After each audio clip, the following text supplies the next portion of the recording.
Okay, we are live. Hello, everyone.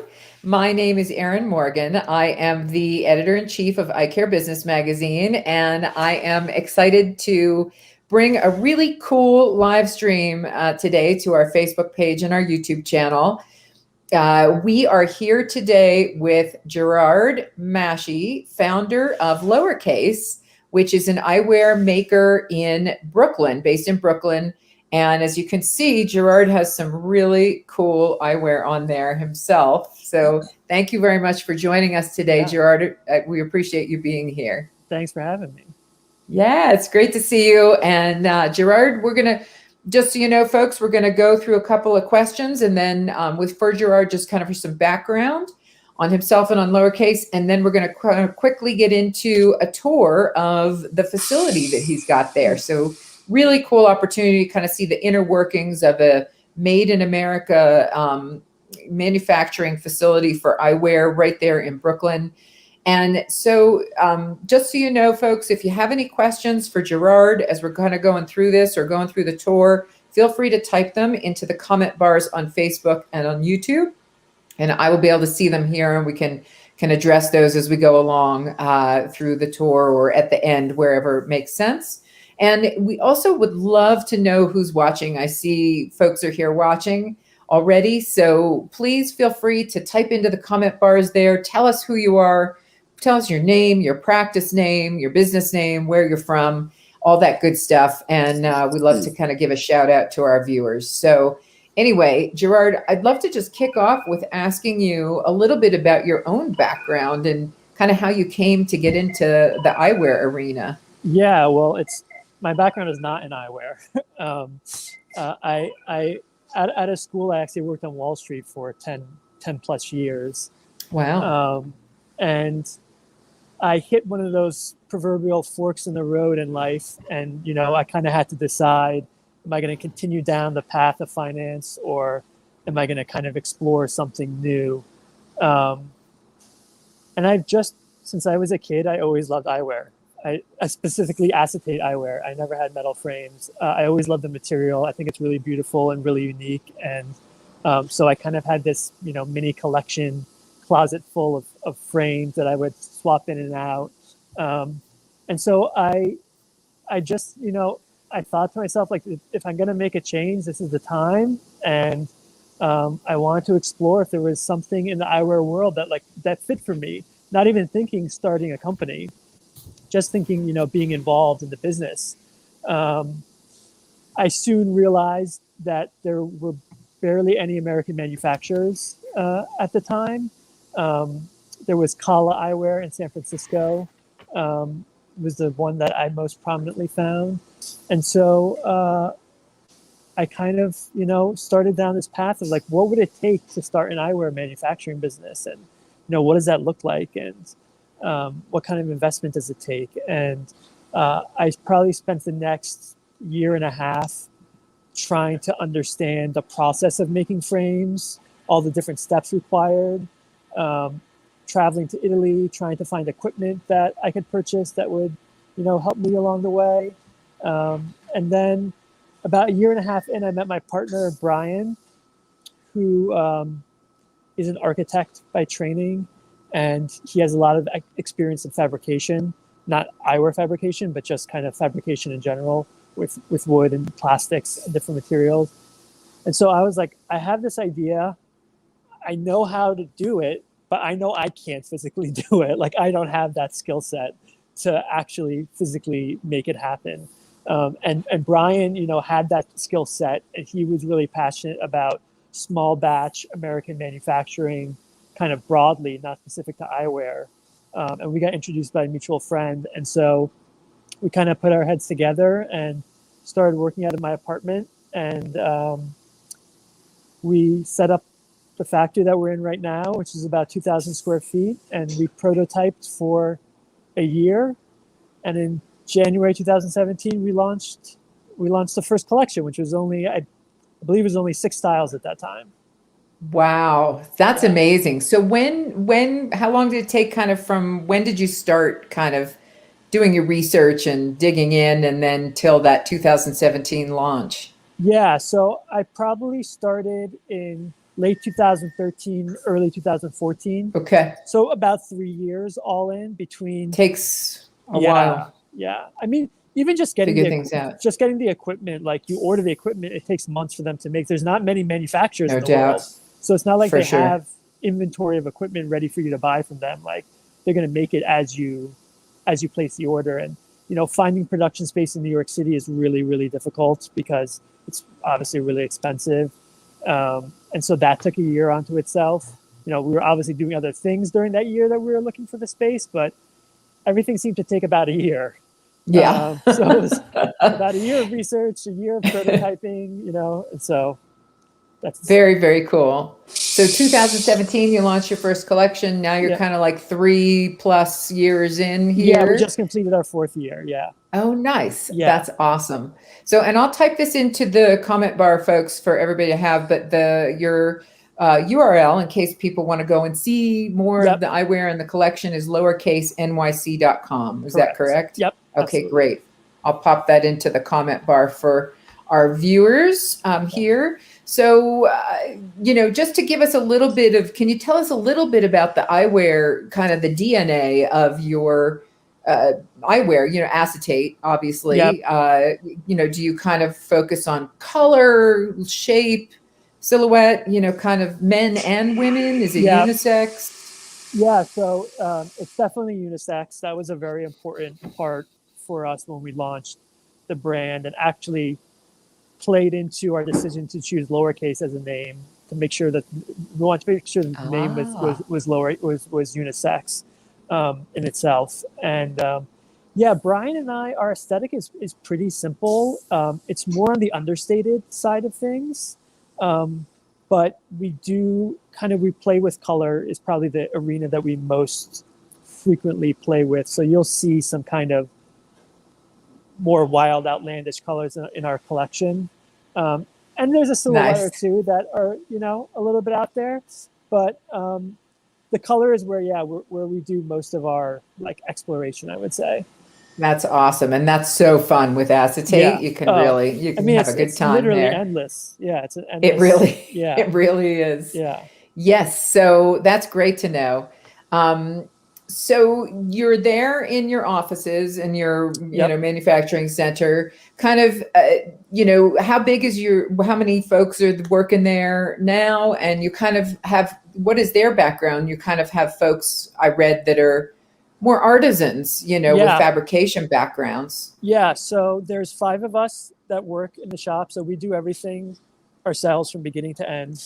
It takes about 2 weeks to make a frame.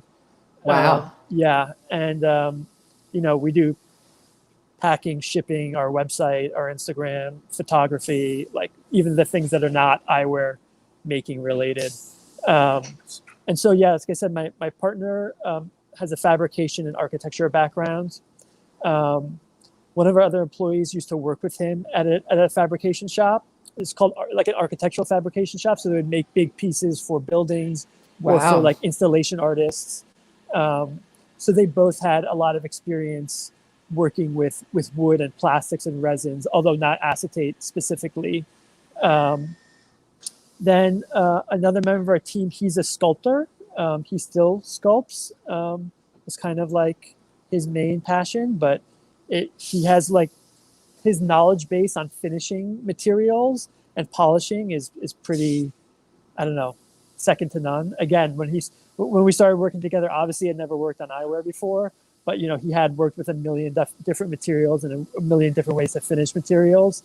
And so he brought that knowledge and kind of got up to speed on the acetate front.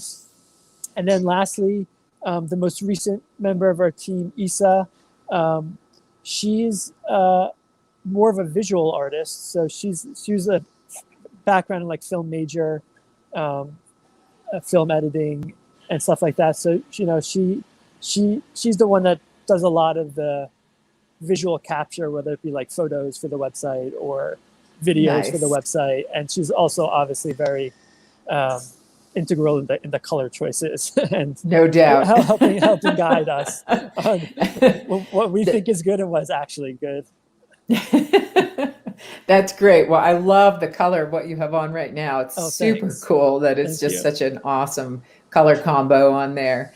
So, well, I have another question for you. I'll ask at the end, but maybe if you want to kind of take us on a tour Yeah, let's do it. and show our viewers around, that would be super awesome. Let me just flip the Okay. camera here. Awesome. There we go. Okay. Perfect. There we go. So this is, to start from the beginning, this is the front door. This is kind of the space in a stand back Oh, wow. view. Nice windows in there. Oh yeah, we're in an old military base that was used for World War II. Wow. And it's an all That's concrete incredible. building. It's really beautiful. It's really quite a unique space. That is cool. So the first thing I would highlight is just the raw material itself. So these shelves here are where we keep our raw material. We source acetate from 4 different suppliers. 2 are in, here's one of the more funky ones. Beautiful. 2 are in Italy and 2 are in Japan. Oh, wow. Nice. And we primarily use 6mm acetate for, here's a pink, 6mm acetate for the fronts of our frames and 4mm acetate for the temples of our frames. Okay. So this is kind of how it comes in its raw form before we start to play with it and cut it down. And that is cool. Our first kind of station is right here. And basically what the end result of this station is going to be is this tablet here. And I'll just walk you through really quickly. So I don't know if everyone's aware, but if you are, I apologize for saying it again, but acetate, is made of cotton pulp and made of wood pulp. So it's not made of oil, which most common plastic is. So like all the plastic you see like on a piece of equipment like this or on a calculator or any plastic toy you see, that's 99% of that is oil-based plastic that is melted and put into an injection molded. Whereas acetate is cotton-based, which is what allows you to get these kind of patterns and build these layers. For it. And because of that, it absorbs the color. Exactly. And it also absorbs moisture a lot, kind of like wood. And so it can warp really easily. So one of the first things we do is this is a dehumidifier. And so we'll put the acetate in here for 24 to 48 hours when it arrives to try and take out a bunch of moisture so the material is more stable That's really as interesting. we work it. Yeah, it's crazy how small changes in temperature or environment can really change how the acetate kind of works with itself. Right. Then this here is a machine that is called a planer. And you might have heard of it for wood. And basically what it does is it just takes off really, really thin layers of acetate. So when we order 6mm acetate, it might arrive 6.2 millimeters or 6.1 millimeters. And we need to get everything exactly the same depth. And so this will take off 0.1 millimeters, 0.2 millimeters, and get everything uniform. Because when you heat up the acetate later in the steps, even if it's off by 0.1 millimeter, it can really change the quality of the end product, believe it or not. And then the last step that happens here is, so we cut the acetate down into little tablets. And so this tablet is the equivalent of one front. If you can see that. I see, right. So that's the front. That's the front right there. And then we take a clear piece of acetate and we weld it onto the tablet. So you end up with, I don't know how easily you can see this, that there's a, yeah. And so that extra acetate is right here on the nose bump. If you take off your glasses, if they're acetate, you'll see there's probably a clear kind of bump out from the regular colored acetate, and that's just to help improve the fit and sitting on the face. So that's kind of stage one. Then it moves over to our CNC, which is not running today, but you'll get an idea of it. So again, here's the tablet with the nose pad on it. It gets put into the CNC, which is basically a big router, just a really fast router. And what it will do is it will cut the tablet into, it will cut the shape of the frame out of the tablet. So this is like half cut, just to kind of show. Gotcha. And here's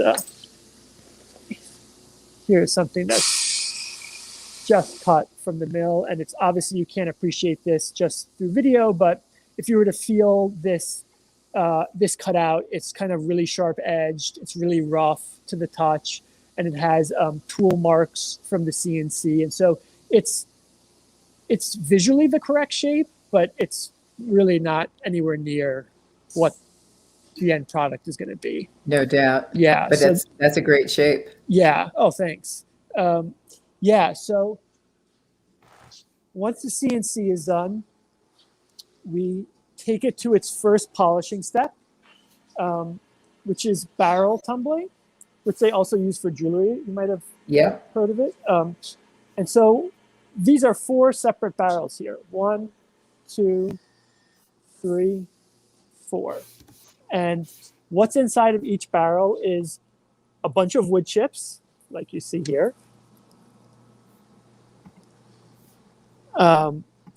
So you put in a bunch of wood chips of different sizes.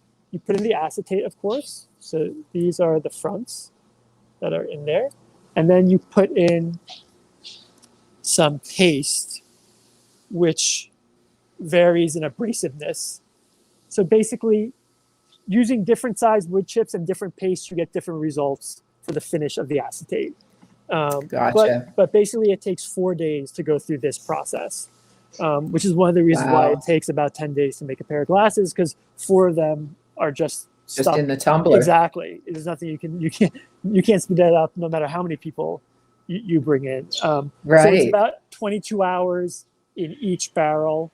Then when they come out of the barrel, they get washed in ultrasonic rinsers, one with soap and then one without soap, to kind of have it completely clean for the next steps. Nice. Over here is a little bit out of order, but just while we're here, this is where we stamp all of our temples. So here's a stamp. Oh, very cool. And then here's what kind of the stamp itself looks like. I realize it doesn't read as much of anything. Sure, but that's interesting to see what the stamp looks like. Yeah, and so for our different temple shapes, we have like little molds that they sit in, and they go underneath, and they get hot foil stamps. And that's people do different. Some people laser mark their temples. Most people, I would say, probably pad print, which is like just like a kind of a paint process. We just happen to like, we like mechanical things. It's just our own personality. So you like the foil. Exactly. Yeah. That is cool. It has a nice look to it too. Yeah. Thanks. So then we move over here to where we install the front hinge. So right there. Nice. Onto the fronts, so we can attach the temples later. And so these are to basically they heat the hinge, and then it kind of gets pushed into the acetate. That's a simplified version. This is a very difficult process. It's very finicky, and different acetates, different colors of acetate have different chemical makeups. So how they accept the heat differs from color to color. So you kind of it's one of the things we just kind of have to learn through doing. There's no book that can really teach you. Then quickly over here, this is where we cut. This is another CNC, kind of like you saw that cut for the fronts, but just cuts our temples for us. And so it's a much smaller one. It's much more basic. And so we'll cut them out of sheets like this. Nice. So we'll put it on the table here. It will be held in place by a suction vacuum, and then the router I see. right here will Wow. go through and make the cuts. And so Brian designed those in a program that he then uploads to the machine, so it knows, where and how to cut. Where to go. Right. Yes. That's very cool. Gerard, can I yeah, just ask you a please. quick question as you're going through? What is your kind of capacity there for, what's kind of an average number of pairs of eyewear that you can produce in a day? It's so I know it hard. takes 2 weeks to make, right? Yeah, But if you're got kind of a pipeline going. Totally. Yeah, we do it. We do it in batches of hundreds. Okay. So like hundreds would be like could be like 7 weeks for 500, something along those lines. We don't really do it. That's just like a point of reference for people. Sure. But yeah, we don't. No, really but it's good to know, because I think that puts an emphasis on how much craftsmanship, and time is put into making the eyewear versus kind of cranking it out, right? Oh yeah, like when we make a SKU, so a style in a certain color, maybe when we do a production run, we'll do 25 to 40 pieces, and so that's like a really small batch. If you want to start your own eyewear brand and you went overseas and said, like, can I make this shape in black? The minimum order you'd have to place is usually in the range of 300 to 500 pieces. Right. So we're producing much smaller batches, which also means a lot less waste because we're not overproducing a style that we're not sure if it's going to sell well or not. If we produce a style and it doesn't sell well, we have excess of 10, 20, 30, 40 frames, not thousands, hundreds of thousands of frames. That's awesome. So then the next step after, here's a drawer of just kind of how we store temples and stuff. Sure. So these are temples that are finished and ready for fronts to be attached to. Nice. But the next step is the most difficult step in the process by a long margin. This is Brian, the back of Brian.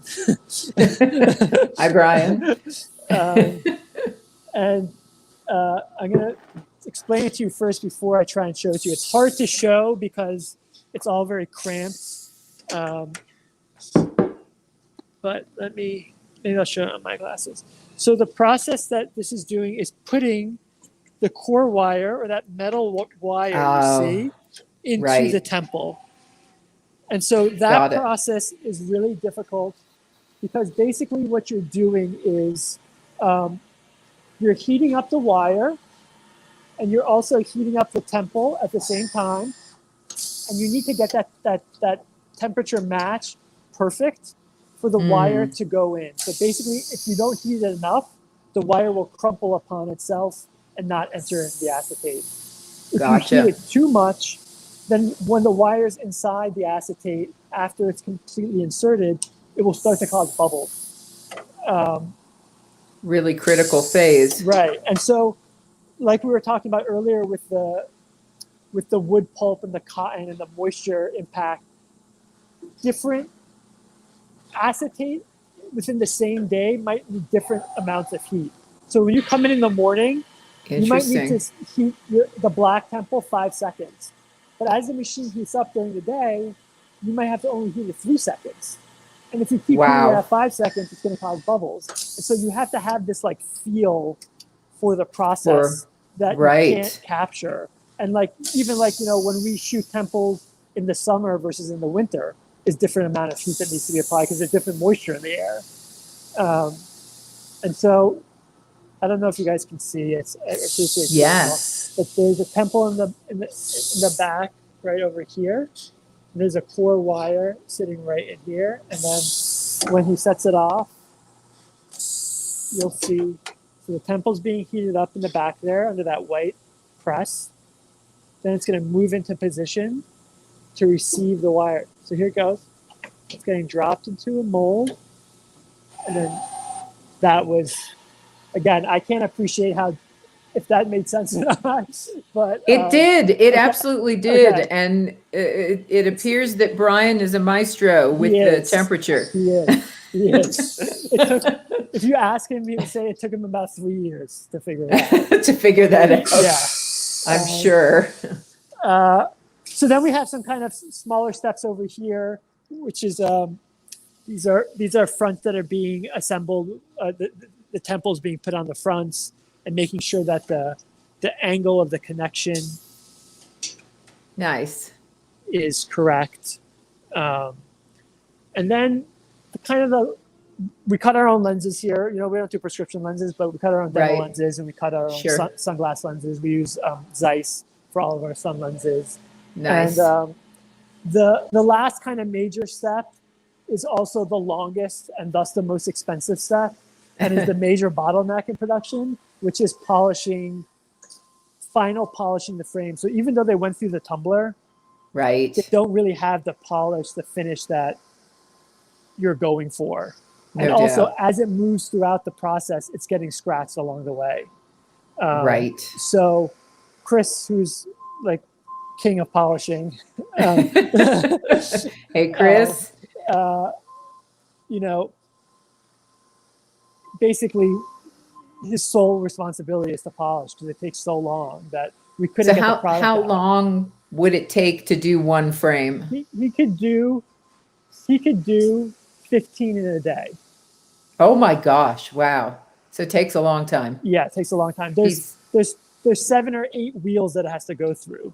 Oh, wow. So Okay. you So Chris have- gets to move around. Yeah, so you have one that's like a sanding belt. Then back here, these 2 blue and yellow things. That's 2 more wheels. Yes. Okay. Here are 2 more wheels, I see. and then here are 2 more wheels. And so you put a paste on the wheel.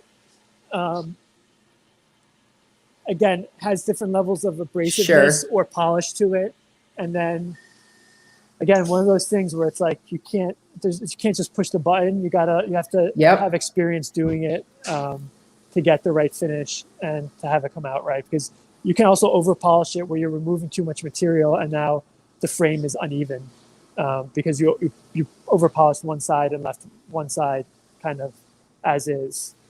Sure. So it's a balancing act. And then these are all frames that are assembled but have not been polished. Okay. So wow, Chris is a lot of work to do. Yeah. Kind of right before A the lot of final work. step. Yeah. So this is That's a place where daunting. we restore a lot of That's cool inventory. to see. Yeah. Great colors. You can. That's a nice way to see all your Yeah. colors in there too. And then the last step is just, which is, I do a lot of this, is just kind of packing, cleaning, packing, fitting. Sure. So this is an order that's getting ready to ship out today. So it was like, again, even though it was final polish, you have to wipe it down once more just because dust in the air. Make sure that it's fit appropriately to the technical drawing which it was designed off of. So this is a technical drawing, and so we'll make sure that the frame aligns to these measurements before we pack it and ship it off. Gotcha. And yeah, that's that's the quick version. That's awesome. Well, we really appreciate that. It's so fun to go through the whole process of the frame construction, and all the fine details that make it so special. So thank you for sharing that with us. That is just a tremendous thing to be able to see. I've toured, some factories in other countries. Yeah. And it's so inspiring to see that kind of real craftsmanship where it's really detail oriented steps, done by the people, who are doing kind of expertise in each area. It's really incredible.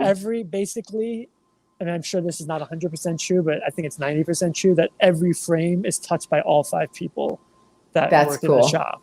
Like Yeah, that's everyone touches amazing. it at a different step along the way. Right. So it has a lot of, kind of care Yeah. and passion put Yeah. into it for Yes. sure. It's like a work of art. So can you give us an idea of what your pricing structure looks like for the readers that are interested in, Yeah. learning if it might be a fit for their own, Our optical shop? yeah. Our wholesale pricing is $130 for our optical frames. Nice. It's $140 for our sun frames, and those are, like I had mentioned, those are all Zeiss lenses. And then Yep.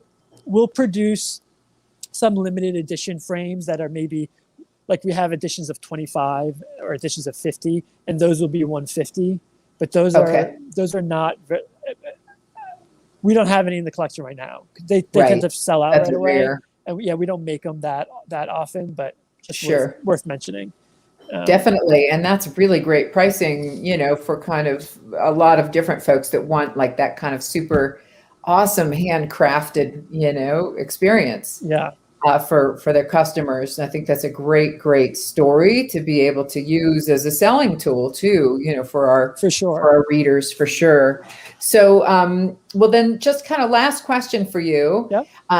Can you just kind of give us your feel on, bringing that manufacturing home? Why is Made in America, even more important today? Like what kind of gave you the passion to do this here? What brought you to this kind of phase of not going, not just ordering the frames Right. from a factory in Japan or, Yeah. Italy or China? Yeah, I mean, part of it is just my own control freak personality. So it's an OCD thing. Yeah, it's right? partly OCD.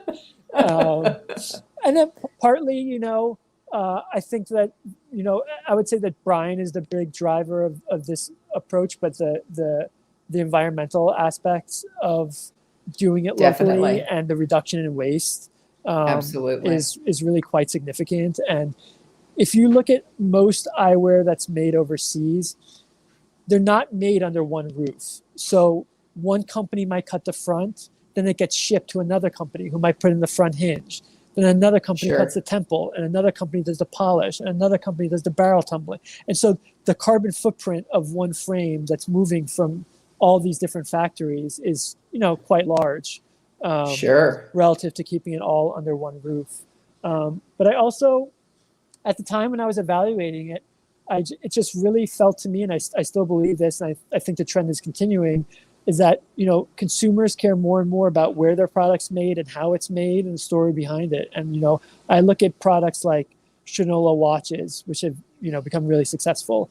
I look at even like Whole Foods, to me, is like, you used to buy milk Right. from your grocery store, and now you buy it from Whole Foods because the story is different. It's just, Right. it's milk, it's It rice. is. But you care about where it's coming from and like how it got Absolutely. there and why it got How it's there. made.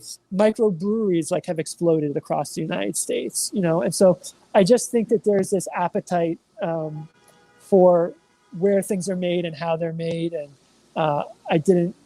that wasn't really present in the U.S. market for the most part at the time, and so that was just like an exciting thing to potentially introduce into a market that used to have tons of eyewear manufacturers that all got Right. pushed out. So to kind of reintroduce that, I don't know, sense of heritage or sense of craftsmanship it's exciting. It really is. Well, that's great insight, and it is very exciting, and we really appreciate being able to be a part of that story today and seeing, kind of how you do it there. It's really inspiring. So thank you for everything you're doing, and thank you for sharing this with our audience and our readers of Eye Care Business. Thanks for having me. Yeah. Well, we'll hope to see you in person next time we get to New York City sometime here in the future. But really nice to meet you, Gerard, and thanks again for everything. Thanks. We appreciate your time. Okay. Thanks. Bye. Have a good one.